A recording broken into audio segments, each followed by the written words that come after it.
Subscribe now and press the bell icon. Never miss an update from Tips Official. नमस्कार दोस्तों, आपका स्वागत है आपके अपने चैनल। पिछली वीडियो में हमने पोषक तत्वों के बारे में पढ़ा था, जिसमें हमने विटामिन को छोड़कर बाकी सभी पोषक तत्वों के बारे में पढ़ लिया था। तो आज हम विटामिन के बारे में पढ़ेंगे और इस वीडियो में हम पहले ट्रिक के साथ सभी विटामिन के रासायनिक नाम याद करेंगे। तो आज के इस वीडियो में आपको जितने भी विटामिन के रासायनिक नाम हैं सब याद हो जाएंगे। पहले हम ट्रिक से इनको याद करेंगे, उसके बाद सभी विटामिनों को एक एक करके पढ़ेंगे कि आखिर कौन सा विटामिन हमें किससे मिलता है और किस विटामिन की कमी के कारण कौन सा रोग होता है। वो हम एक एक करके सभी विटामिन के बारे में पढ़ेंगे और लास्ट में प्रीवियस ईयर क्वेश्चन भी कवर करेंगे। तो आज के इस वीडियो से आपको काफ़ी कुछ सीखने को मिलेगा। तो चलिए बिना देरी किए हुए वीडियो को शुरू करते हैं। तो चलिए वीडियो की शुरुआत करते हैं और सबसे पहले देखते हैं कि आखिर विटामिन कहते किसे हैं।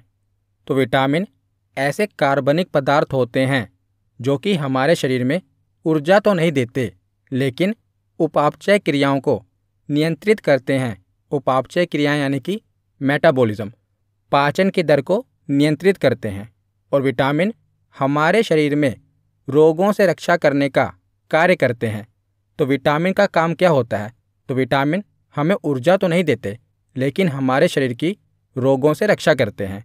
पिछली वीडियो में भी मैंने आपको बताया था कि जो विटामिन है इनका क्या कार्य है।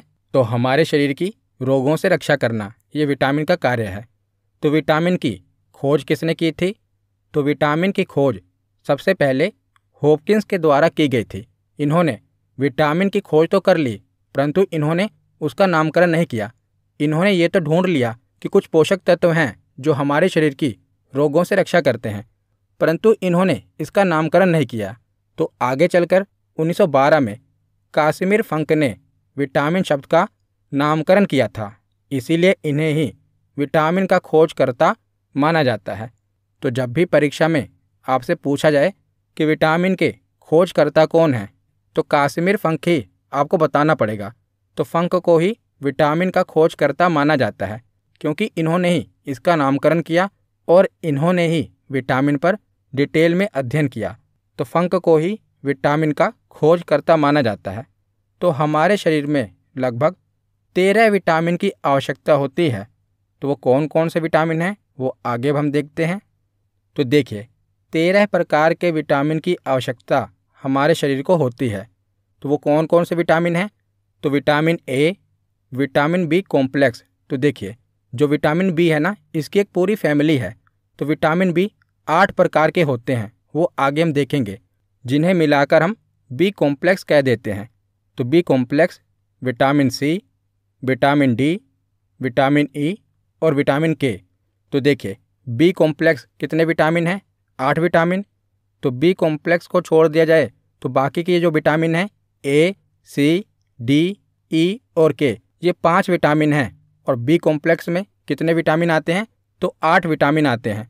तो टोटल मिलाकर 8 और 5 कितने हो गए? तो 13 विटामिन हो गए। तो हमारे शरीर को 13 विटामिन की आवश्यकता पड़ती है। आप इन्हें ए, बी, सी, डी, ई और के इस तरह याद रखना। तो घुलनशीलता के आधार पर विटामिन 2 प्रकार के होते हैं। तो विटामिन या तो पानी में घुलते हैं या वसा में घुलते हैं। तो वसा के बारे में यानी कि फैट के बारे में पिछली वीडियो में हमने पढ़ लिया था। तो जो विटामिन होते हैं या तो पानी में घुलते हैं या वसा में घुलते हैं। तो जो जल में घुलनशील हैं वो कौन कौन से विटामिन हैं? तो परीक्षा में पूछा जाता है कि बताइए कौन सा विटामिन जल में घुलनशील है या कौन सा विटामिन वसा में घुलनशील है। तो विटामिन बी और विटामिन सी ये जल में घुलनशील हैं, और जो बच्चे vitamin A, vitamin D, vitamin E और विटामिन के ये वसा में घुलनशील हैं और इन्हें याद रखना भी आसान है। तो इसकी ट्रिक क्या है? तो वाटर में कौन से घुलनशील हैं? बी और सी। WBC के बारे में पता होगा, ये हमारे ब्लड का ही पार्ट है। नहीं पता तो कोई बात नहीं, हम ब्लड वाले चैप्टर में पढ़ेंगे, परंतु आपने इसके बारे में सुना तो ज़रूर होगा। WBC यानी वाइट ब्लड सेल। तो WBC से ही हम याद रखेंगे। W से वाटर और BC से विटामिन। तो वाटर में कौन से विटामिन घुलनशील हैं? तो B और C। तो WBC से आप याद रखिएगा कि वाटर में विटामिन B और विटामिन C घुलनशील हैं, और जो बाकी बचे विटामिन वो किस में घुलनशील होंगे? तो विटामिन A, D, E और K ये वसा में घुलनशील होंगे, और विटामिन B और C ये वाटर में घुलनशील होंगे।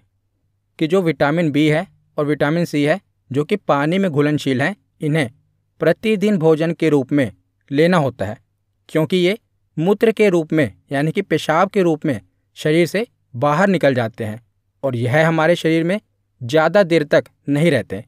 तो विटामिन B और विटामिन C की आवश्यकता हमें ज़्यादा होती है, प्रतिदिन होती है, क्योंकि ये विटामिन जल में घुलनशील हैं और मूत्र के रूप में ये हमारे शरीर से बाहर निकल जाते हैं। तो ये विटामिन हमारे शरीर में ज़्यादा देर तक नहीं रह पाते। और जो विटामिन A, D, E और K हैं ये वसा में घुलनशील हैं, जिसके कारण क्या होता है?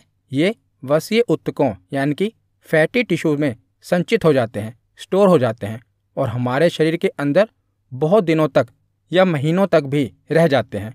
तो जो वसा में घुलनशील विटामिन है ये हमारे शरीर में लंबे समय तक रह जाते हैं, यानी कि डेली इनकी ज़रूरत हमें नहीं पड़ती। लेकिन जो विटामिन B है और C है ये पानी में घुलनशील है, तो पानी के द्वारा ही यानी कि मूत्र के द्वारा ही हमारे शरीर से निकल जाता है, तो इनकी ज़रूरत हमें ज़्यादा पड़ती है। तो उसके बाद आगे हम पहले जो भी विटामिन हैं इनके जो रासायनिक नाम हैं वो ट्रिक से याद कर लेते हैं, क्योंकि आपको पता है कि जब भी विटामिन से क्वेश्चन पूछा जाएगा तो 60% क्वेश्चन उसके रासायनिक नाम से ही पूछा जाएगा। 60% तक विटामिन से जो प्रश्न बनते हैं वो उनके केमिकल नेम से ही बनते हैं, तो हमें ये याद होना चाहिए। और इनका नाम ऐसा है कि इन्हें याद रखना आसान नहीं होता, तो एक ट्रिक की सहायता से जो हो सकता है आपने पहले ही पढ़ी हो, इससे हम इसे याद करेंगे। तो ट्रिक क्या है? रथ एक टॉफ़ी, ये आपको याद रखना है। जब भी विटामिन का रासायनिक नाम आपसे पूछा जाएगा तो आपके दिमाग में ये ट्रिक आनी चाहिए, रथ एक टॉफ़ी। तो B कॉम्प्लेक्स को हटा दिया जाए, अकेला हम विटामिन B ले लें तो 6 विटामिन होंगे, A, B, C, D, E और K। जो विटामिन B की फैमिली है वो नेक्स्ट स्लाइड में हम देख लेंगे। पहले हम विटामिन A से लेकर विटामिन K तक जो रासायनिक नाम है वो देख लेते हैं। तो ट्रिक क्या है? रथ एक टॉफ़ी।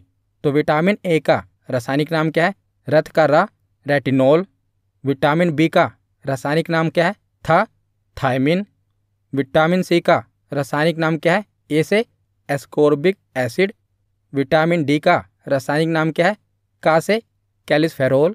विटामिन E का रासायनिक नाम क्या है? टॉफ़ी का टोकोफेरोल। और विटामिन K का रासायनिक नाम क्या है? फी यानी कि फिलोक्विनोन। तो जब भी आपसे विटामिन A से लेकर विटामिन K तक कोई भी रासायनिक नाम पूछा जाए तो आपको लिख लेना है रथ एक टॉफ़ी। तो रा से रेटिनोल, था से थायमिन, ए से एस्कोर्बिक एसिड, का से कैलिसफेरोल, टो से टोकोफेरोल और फी से फिलोक्विनोन। तो आगे अब हम जो विटामिन B है ना, पूरी विटामिन B की जो फैमिली है उनके रासायनिक नाम देख लेते हैं। तो वैसे अगर आप इन्हें याद करना चाहेंगे तो ये केमिकल नेम है, इसीलिए इन्हें ऐसे याद रख पाना थोड़ा मुश्किल हो जाता है, लेकिन ट्रिक के माध्यम से आप इन्हें याद रख पाएंगे। तो पहली ट्रिक हमने देखी रथ एक टॉफ़ी, जिससे हमें 6 विटामिनों के नाम याद रहेंगे। बाकी की जो विटामिन B की पूरी फैमिली है वो हमें कैसे याद रहेगी? तो उसकी ट्रिक है थोरा न्यू पेंट पर बायोफसा। ये आपको याद रखना है, थोरा न्यू पेंट पर बायोफसा। तो विश्वास करिए अगर आप ट्रिक से याद करेंगे, एक बार रिवाइज कर लेंगे, तो जब भी ये क्वेश्चन आएगा और आप ये ट्रिक लिख लेंगे ना, तो आपका रासायनिक नाम से जब भी प्रश्न पूछा जाएगा तो कभी गलत नहीं होगा और यहाँ से प्रश्न बनना तय है। तो विटामिन B की जो पूरी फैमिली है इसका रासायनिक नाम कौन सी ट्रिक से याद रखेंगे? थोरा न्यू पेंट पर बायोफसा। एक बार दोबारा बोलिए, थोरा न्यू पेंट पर बायोफसा। तो जो विटामिन B है इसी को B1 कहते हैं। पीछे हमने इसके बारे में पढ़ा कि विटामिन B को थायमिन कहते हैं, तो B को ही B1 कहा जाता है। तो यहाँ पर पूरे विटामिन B की फैमिली देख लेते हैं। पहले है B1, फिर आएगा B2, B3, B4 नहीं है, B5, B6, B7, फिर B8 नहीं है, B9 आएगा और B9 के बाद B12 आएगा। तो अब इसकी ट्रिक से याद करते हैं। थोरा न्यू पेंट पर बायो फंसा, तो थो से थायमिन, उसके बाद रा से राइबोफ्लेविन, न्यू से निकोटीनेमाइड या इसे नियोक्सिन भी कहते हैं, तो न्यू से नियोक्सिन, पेंट से पेंटोथेनिक अम्ल, पर से पायरिडोक्सिन, बायो से बायोटीन, फा से फोलिक अम्ल और सा से साइनोकोबाल्मिन। तो इस प्रकार आप ट्रिक से याद कर पाएंगे। तो एक बार मेरे साथ दोबारा दोहराइए। ट्रिक क्या है? थोरा न्यू पेंट पर बायो फंसा, तो थो से क्या होगा? थायमिन, रा से राइबोफ्लेविन, न्यू से नियोक्सिन, पेंट से पेंटोथेनिक अम्ल, पर से पायरिडोक्सिन, बायो से बायोटीन, फा से फोलिक अम्ल और सा से साइनोकोबाल्मिन। तो ट्रिक तो मैंने आपको बता दी।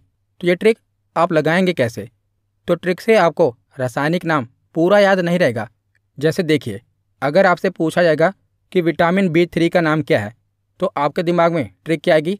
थोरा न्यू पेंट पर बायो फंसा, तो थोरा B1 और B2 तो ऐसे खत्म हो गए, तीसरे पे है न्यू, तो ना से ही इस विटामिन के नाम की शुरुआत होगी।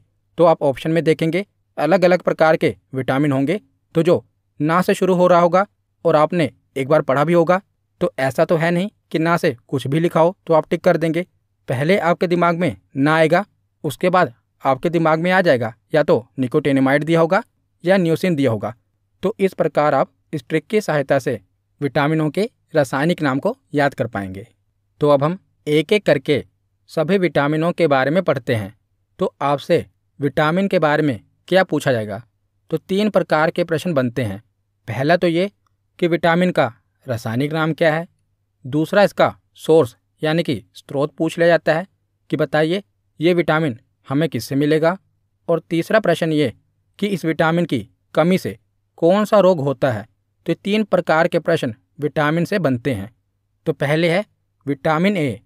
तो विटामिन ए का रासायनिक नाम हमने पढ़ लिया, रेटिनॉल है।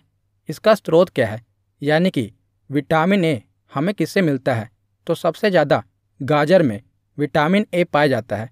तो जब भी विटामिन ए से प्रश्न पूछा जाएगा तो 99% ऑप्शन में गाजर ही दिया होता है।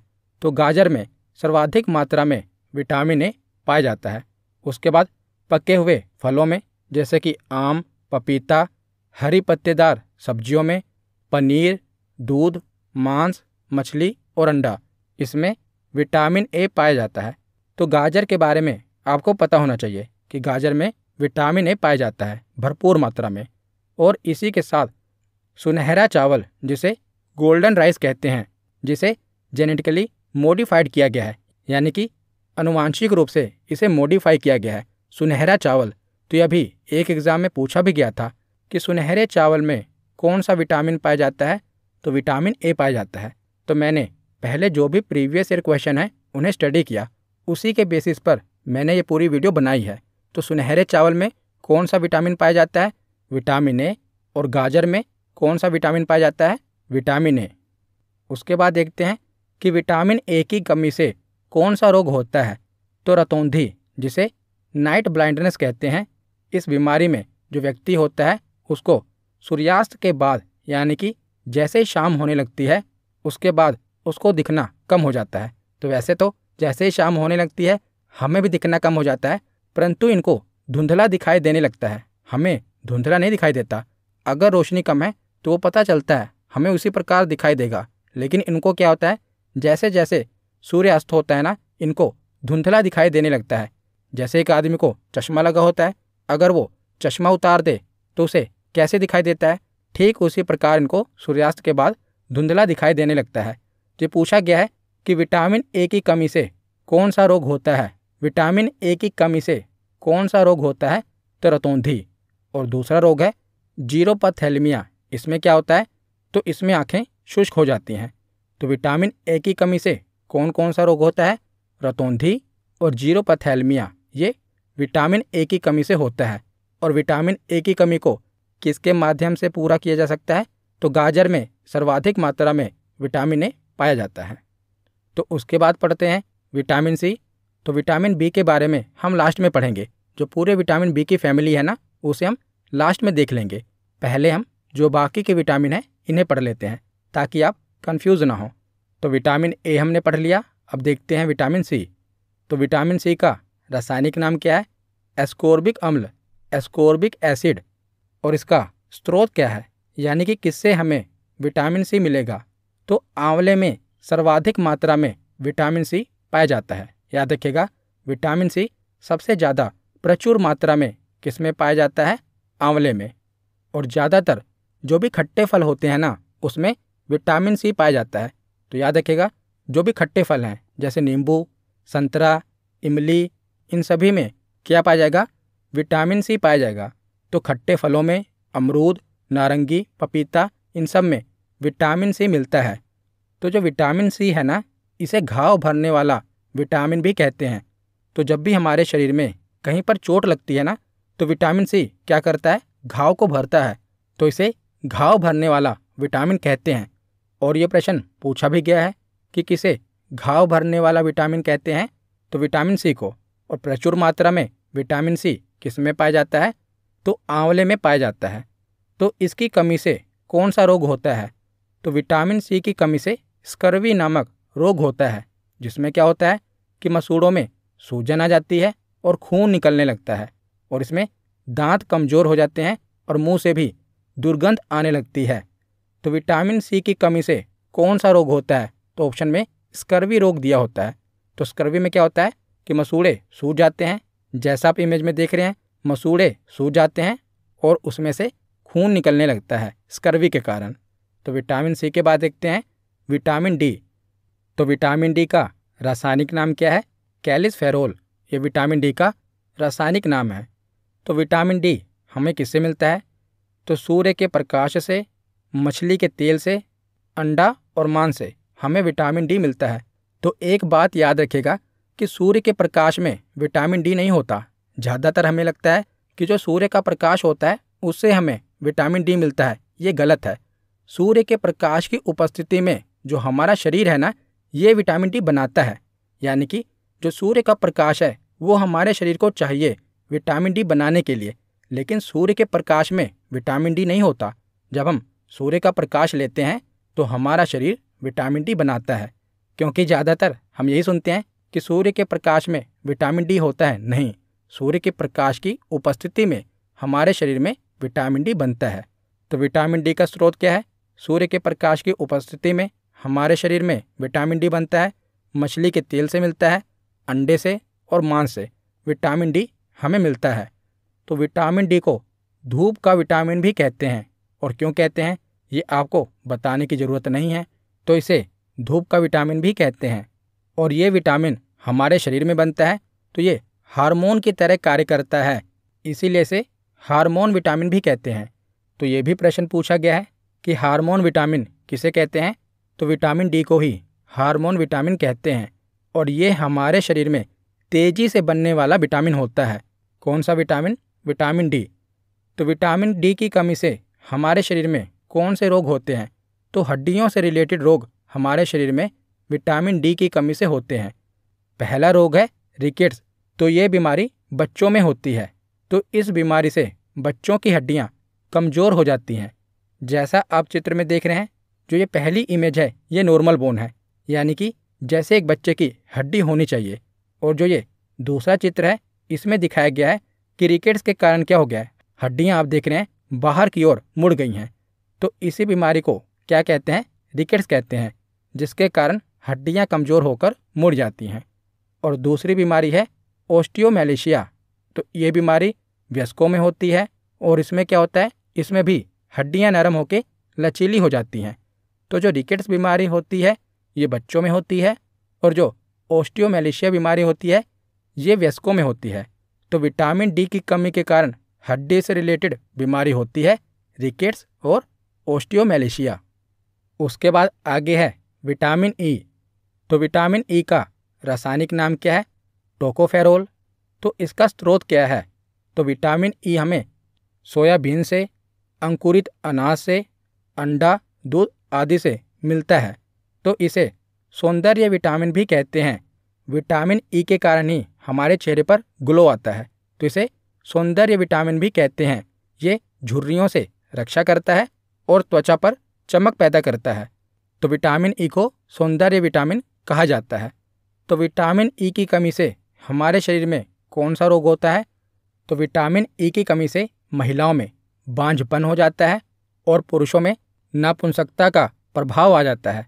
तो विटामिन ई की कमी से क्या होता है कि महिलाओं में बांझपन आ जाता है, वो संतान की उत्पत्ति यानी कि बच्चे पैदा नहीं कर पाती, और पुरुषों में भी नपुंसकता का प्रभाव आ जाता है।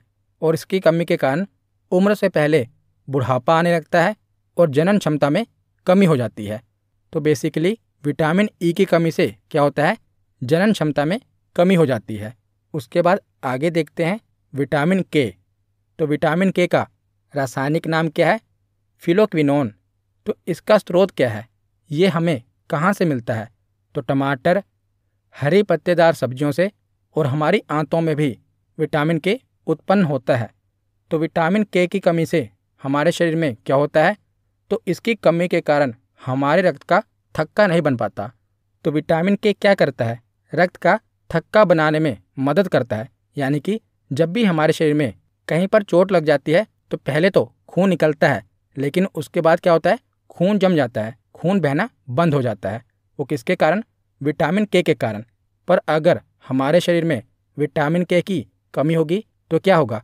रक्त का थक्का नहीं बनेगा, यानी कि कहीं पर चोट लगेगी तो खून बहता ही रहेगा, रुकेगा नहीं, यानी कि रक्त का थक्का नहीं बनेगा। तो विटामिन के की कमी के कारण कौन सा रोग हो जाता है? रक्त का थक्का नहीं बन पाता। तो विटामिन बी को छोड़कर हमने बाकी के विटामिन पढ़ लिए। अब हम विटामिन बी की जो पूरी फैमिली है उसके बारे में पढ़ते हैं। तो पहले है विटामिन B1, जिसे विटामिन बी कहिए या B1 कहिए। तो विटामिन B1 का रासायनिक नाम क्या है? थायमिन। और इसका स्रोत क्या है?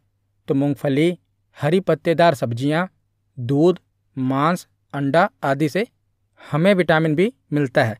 तो ज़्यादातर विटामिन हमें हरी पत्तेदार सब्जियों से मिल जाते हैं।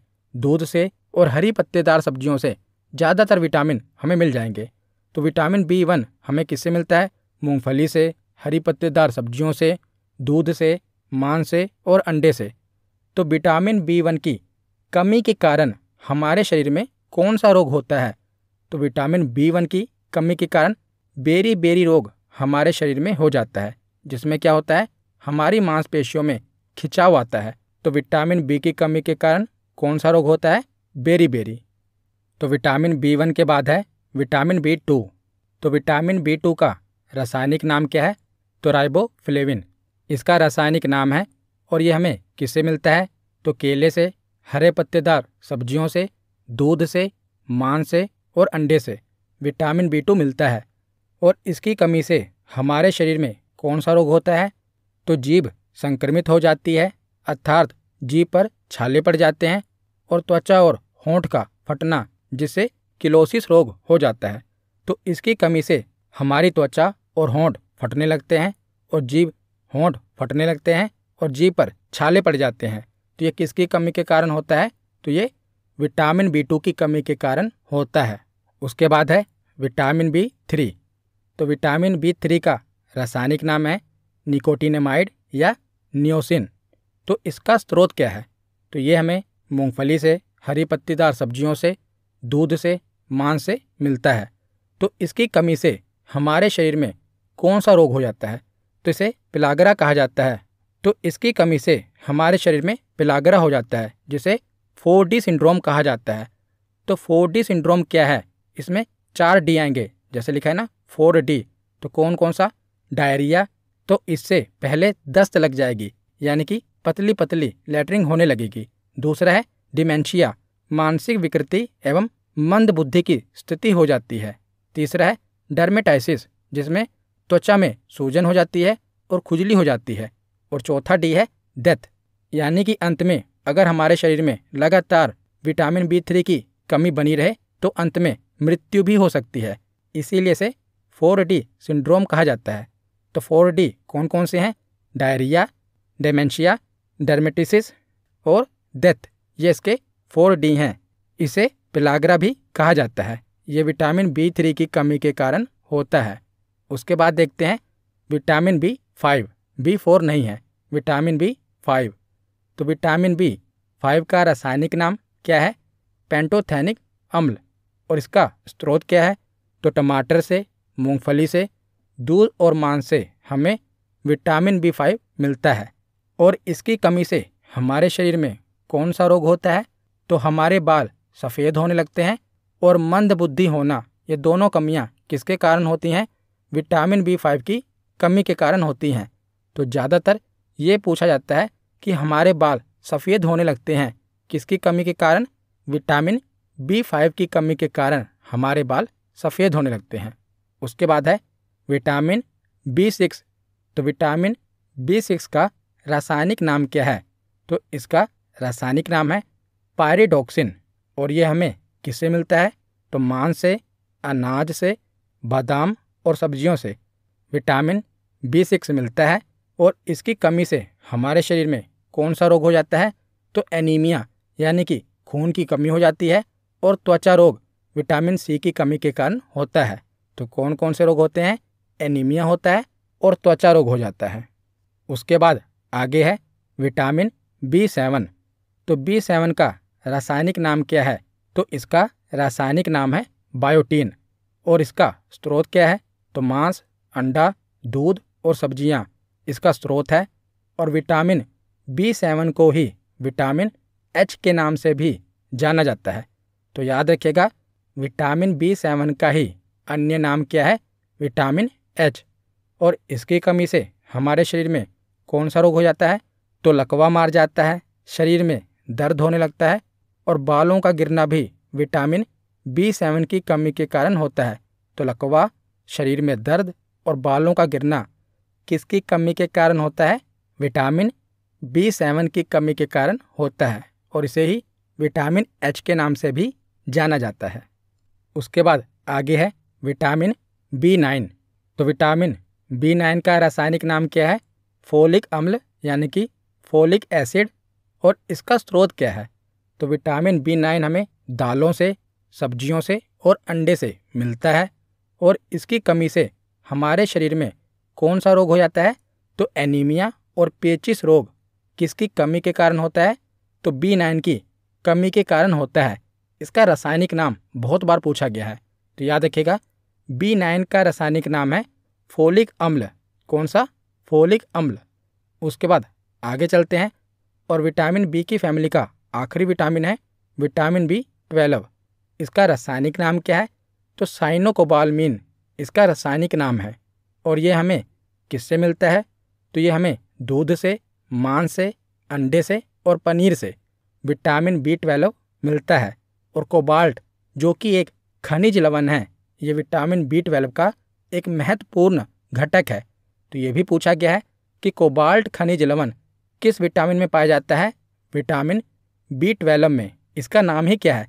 साइनोकोबालमीन। तो इसी में क्या है? कोबाल। तो कोबाल्ट जो खनिज लवण है किस में पाया जाएगा? तो ये विटामिन B12 में पाया जाएगा। और इसकी कमी से हमारे शरीर में कौन सा रोग होता है? तो एनीमिया यानी कि खून की कमी हो जाती है और हमारा शरीर पीला पड़ जाता है। इसी को पांडु रोग कहते हैं। जो पांडु रोग है ये एनीमिया से ही मिलता जुलता रोग है, जिसे हम पीलिया कह देते हैं। इसमें क्या होता है? हमारे शरीर का खून कम हो जाता है और शरीर पीला पड़ जाता है। किसकी कमी के कारण?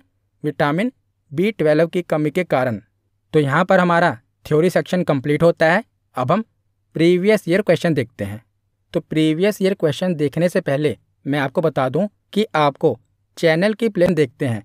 तो पहला प्रश्न है कि विटामिन शब्द किस वैज्ञानिक ने दिया था? तो विटामिन शब्द किस वैज्ञानिक ने दिया था? तो फंक ने। इसका सही जवाब क्या है?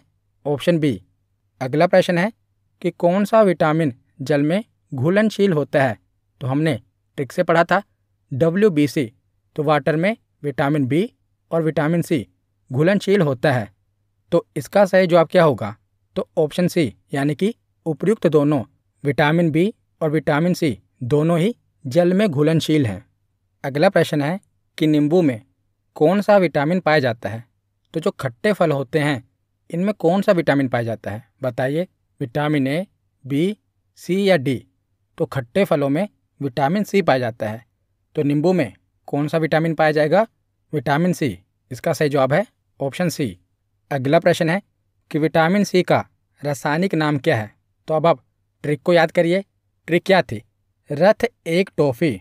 तो यहाँ पूछा गया है विटामिन सी, तो रा विटामिन ए का है, था विटामिन बी का है, रथ निकल गया बच्चा एक, तो ए से आएगा इसका सही जवाब। तो ए से देखिए क्या है? Ascorbic acid. तो इसी प्रकार आपको ट्रिक का इस्तेमाल करना है। तो इसका सही जवाब क्या होगा? Ascorbic acid. ऑप्शन बी इसका सही जवाब है। अगला प्रश्न है कि रतौंधी किस विटामिन की कमी से होता है?